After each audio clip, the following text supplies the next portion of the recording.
Isn't it weird how we level up jobs, gradually unlock all of our actions, and eventually reach the max level and complete the toolkit? Then queue for duty and BLAM!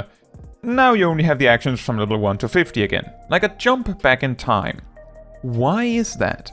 Sure, we get scaled down so we don't just one-shot the enemies with all of our levels and power, but surely we can keep all of the actions we worked hard to earn, right? Come to think of it, we technically also worked hard for our equipment and power, so why can't we get to keep those powers too, huh? Well, there's a few different possible reasons for that, so let's talk about it. Also, arguably, leveling up all those jobs probably wasn't that hard. Tedious? Sure. Hard? And a lot of the equipment we have probably wasn't that difficult to get. So, is it really that bad? I mean, unless you're like a savage raider or something, then maybe it was a little hard to get. But I hope you get what I mean. Anyway, I digress. Let's start with perhaps the most obvious problem. Number 1. Balance issues. Sure, yes, older content gets easier and easier with each expansion due to a combination of power creep and other things that happen in the game. However, as I've said in a previous video somewhat on this subject too, going, "It's already broken, let's just smash it with a hammer," doesn't make things better. Rushing through Sastasha with only a few attacks, with each enemy at least surviving a hit or two, is not improved by you having your entire toolkit so you can blast through the enemies before they even get to say, "Wait, what?" Although, I guess the novelty of it would make it quite humorous at first. You can actually try this by running Sastasha solo as a blue mage with only the toolkit that a blue mage at level 18 would feasibly have, and then run it again with the full arsenal. See how it goes. However, once that novelty wears off, what we would see is that these duties would feel even more pointless, as just having as much as a single player that has their full toolkit in the Sastasha party means you just rush through the duty going blarg through each pack. Mild exaggeration, but still, and then you'll finish in record time. As such, the likely scenario would be that somehow this scaling down would need to be balanced somehow, right? But how in the world do you do that in a fair way? I could take any one job as an example, but I feel like the hardest one to make fair would be to look at a job like White Mage in Sastasha. A legitimate conjurer at level 18 would have Stone 2, Cure 1, Arrow 1, Medica 1 and Raise. They would also have Repose, Ishuna, Lucid Dreaming and Swiftcast. Alright, fair enough. Now, a max level White Mage would first of all have Glare 3, which does nearly twice as much damage as Stone 2. They would also have Holy 3, which does surprisingly close to the same damage as Stone 2, but in an AoE. They would also have Essies, Tetragrammaton, 2 charges, Divine Benison, 2 charges, Lilies, and so on and so on and so on.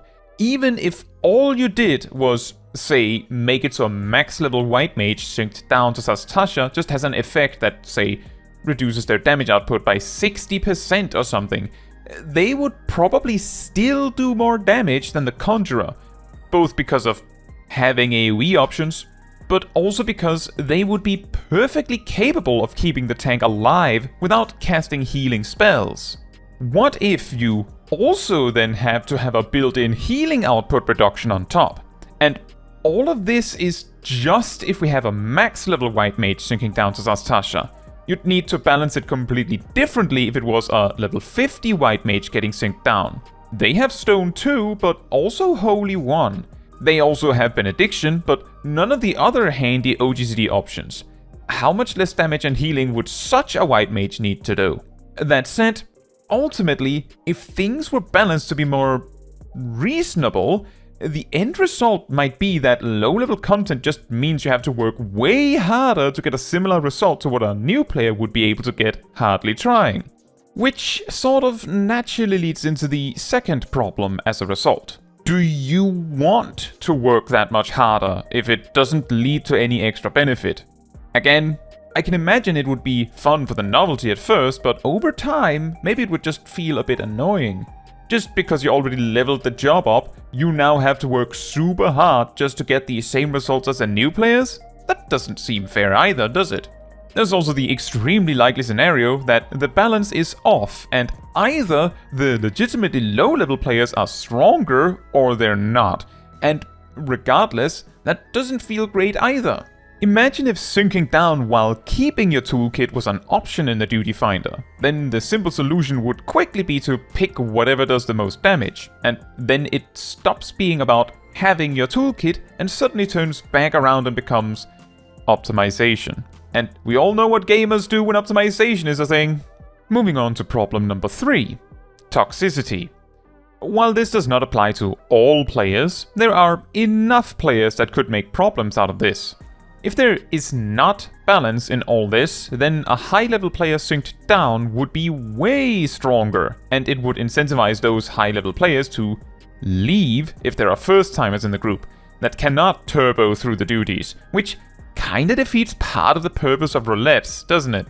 If there is balance, then if choosing to bring your toolkit down with you while syncing down, let's say, is worse than just syncing down as normal, then there would almost certainly be players there that would complain if anyone actually brought their toolkit with them.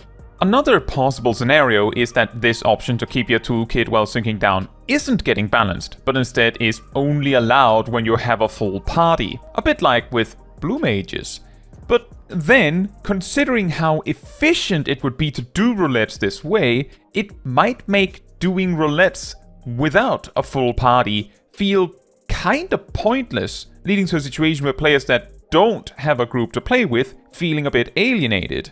Just to elaborate a bit more on the toxicity angle, I know I personally wouldn't have any issue if, when landing in low-level content, I could just turbo through the duty by using my max level toolkit to be a hero for the sprouts. But it would probably not be very fun for them. Just because you might feel compelled to hold back to make sure the sprouts have a good time, there are plenty of players that might actually make a stink out of needing to do the carrying. There are players that give actual sprouts a hard time over not understanding some complex detail about their job or a duty that they're in for the first time, even though those players are actually completely new to the game. On the one hand, is there a need to design a game around that possible concern? No, you can't implement that because toxic players would make things bad with it. On the other hand, can't we resolve that by the toxic players eventually getting reported and such? It's difficult to say, but something worth thinking about. Problem number 4. The fact that many players want to keep their full toolkits when synced down is a strong indication that the low-level toolkits are really boring. Painting over this problem by allowing you to just not use the low-level toolkit anymore doesn't change the fact the toolkit quote-unquote sucks. To be clear, I was told by a handful of newer players on a previous video on this kind of topic that they like the toolkits at lower level, so it isn't like everyone hates it. However, it doesn't change the fact that players wanting to keep their entire toolkits as they sync down may at least partly be an indication that the low-level toolkits could use a little something, rather than the only solution being to let players keep their entire toolkits as they sync down. Consider that back when ARR content was current, there were a bit more actions in those level ranges, and jobs had access to cross-class actions to spice things up further too. So perhaps reviewing those low-level toolkits to see if they could be more interesting, or even more comparable at least, to the high-level toolkits would work better. Personally, I still think jobs should be unlocking new tools gradually as they level up, because if a job has, say, 90% of their toolkit by level 50, then most jobs may feel similar to the Dawntrail leveling experience. All the way from level 50. Oh wow, a trait that makes one of my existing actions slightly better. Oh man, a trait that makes the potency slightly bigger on my filler attacks. Ooh man, one new OGCD to use once per minute. Ooh, another trait boosting an existing thing. And oh my, one new GCD to use every minute. Feel free to guess which job I was looking at when I listed those things. In other words, It is not as easy as just giving every job the majority of their toolkit at level 50, although it might just work for some jobs. For clear examples, both Red Mage and Samurai feel pretty fulfilling and somewhat complete enough at level 50, so maybe those would be good examples for other jobs to strive towards. And finally, problem number 5. I feel like part of what makes most, if not all of the content in Final Fantasy XIV at least somewhat relevant, even a decade after it was implemented, is that the development team at least tries to not completely break it, even if some of the old content is having difficulties at times. In a way, the fact that jobs lose actions as they sink down gives rise to unique styles of the jobs that wouldn't exist otherwise.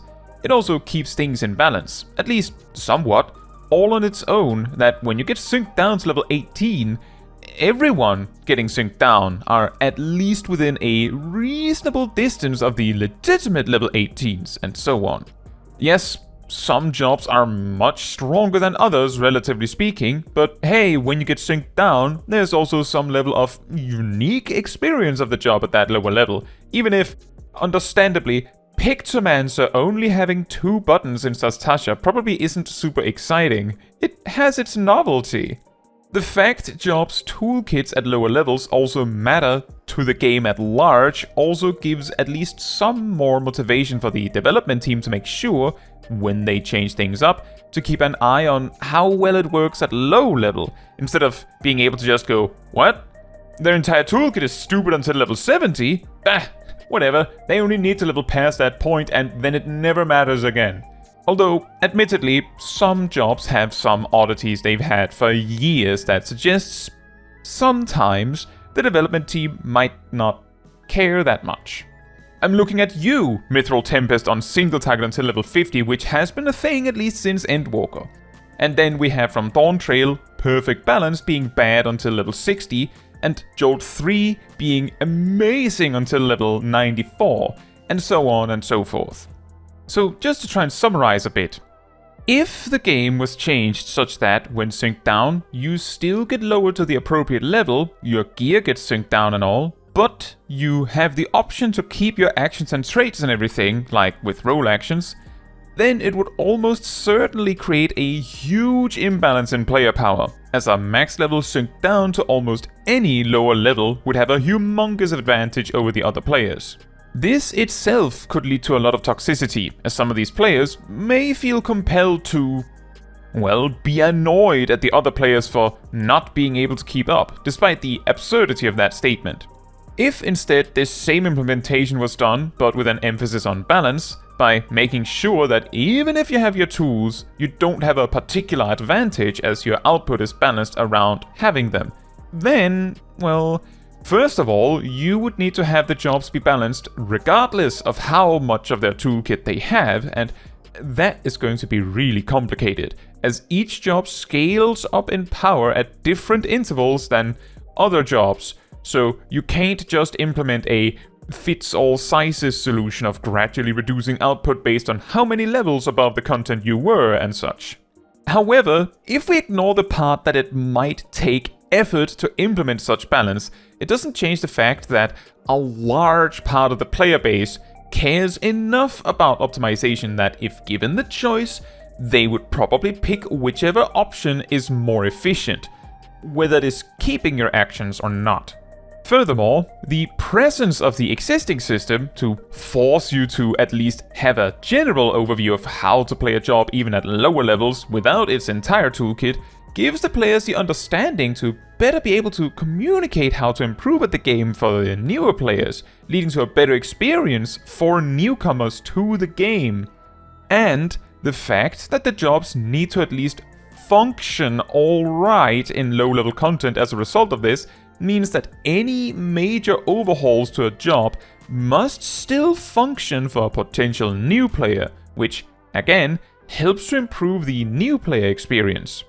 And finally, while it will be extremely difficult to do for the development team, players looking at being synced down and hating it because their toolkit gets so gutted and feels terrible seems more like a problem to solve than a problem to ignore by just letting you have the max level toolkit everywhere. Remember, the new players to a job will be forced to deal with this experience anyway, unless of course the job starts at a high level, I suppose. So I believe the better solution still is to look into making the leveling experience of the jobs at large better. But what do you think? Maybe you agreed with me from the very start that just being able to bring your max level toolkit down to lower level content might be a bad idea, but maybe don't agree with the reasons I presented. Maybe you still believe having your entire toolkit in lower level content would be best, despite the potential issues I listed. Maybe you feel I completely overlooked a bunch of positives to all this, or maybe something else entirely. Whatever the case, I would love to hear about it all in the comments. Now, that is all for this video. Thank you so much for watching.